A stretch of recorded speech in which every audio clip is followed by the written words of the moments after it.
Well, it's seeming like that the Kris Tyson allegations have officially started to get worse because overnight, while everybody was asleep, there was some Snapchat messages that was leaked to the public. Specifically, the conversation in question, it was back in 2019, and at the time it was posted here on Twitter, or aka X, whatever you want to call it, but it for some reason got taken down and they were re-uploaded by other people on Twitter. And these messages were also corroborated by a former member of Mr. Beast's camp, Jake the Viking, where he quote tweeted this and said, "Oh, there's a lot more to this can of worms," basically. And then Lava, the alleged victim in question, he did speak out publicly saying these videos are massive lies and twisting the truth.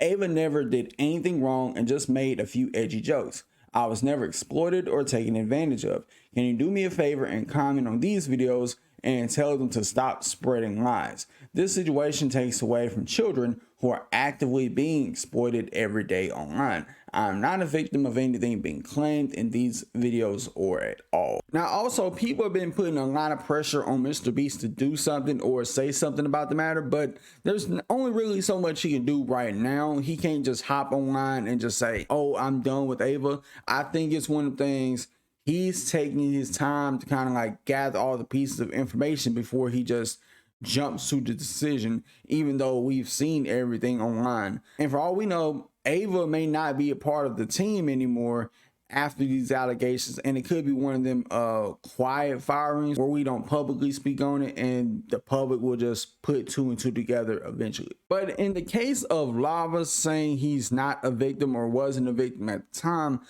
I really disagree with that there, because in some way, shape, or form, you was taken advantage of about like any other young guy was taken advantage of by an older woman. Case in point, back when I was 13, this chick that worked at a Walgreens who was 22 years old always flirted with me every day I came in the store.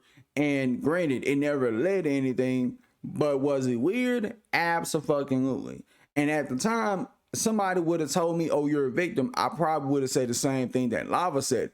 But when you get older, you realize, yeah, that is a wild thing that almost happened. And honestly, it's one of the moments in time where I was more appreciative of not having a cell phone because of that very reason. It makes you wonder, because my folks, they grew up in the 70s, 80s eras, so they seen a lot of that stuff happen a lot more often than it does now, where nowadays it's shamed, it's looked down upon, it's taboo, as it should, of course. But back then, this type of thing, they probably seen it almost every day. Then after that, I can remember when I was working in my first job, this older woman who I was messing with, eventually she ended up getting in hot water because of it.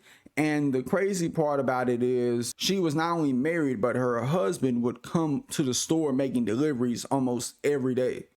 What a twist! And me and this woman had explicit conversations a lot. And at the time, I thought it wasn't a big deal. But when you get older, you realize that woman was crazy for even entertaining my goofy ass. And just like with Lava, in a sense, I was taken advantage of because of my hormonal teenage ass. And because of that, you come off like an easy target. So in some way, shape, or form, Lava came off as an easy target to Ava, and the rest is history. But it still is bizarre, like these messages and shit like this gets put under wraps for so long until people just want to go public with it. I don't know if it was threat of getting sued. I don't know if it was other things that was threatened upon people's lives, but it's crazy. These are just now coming out.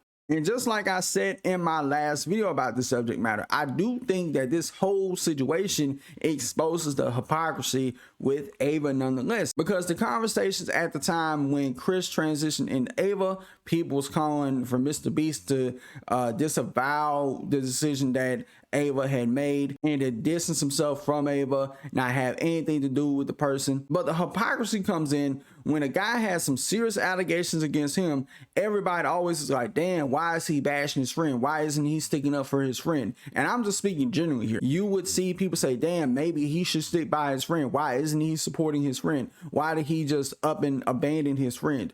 These conversations take place, and it exposes the hypocrisy, because people would believe that you should stick by a guy who has some serious allegations against them, but if they transition from a man to a woman, oh, that's the biggest crime that that person could have committed. Crazy hypocrisy.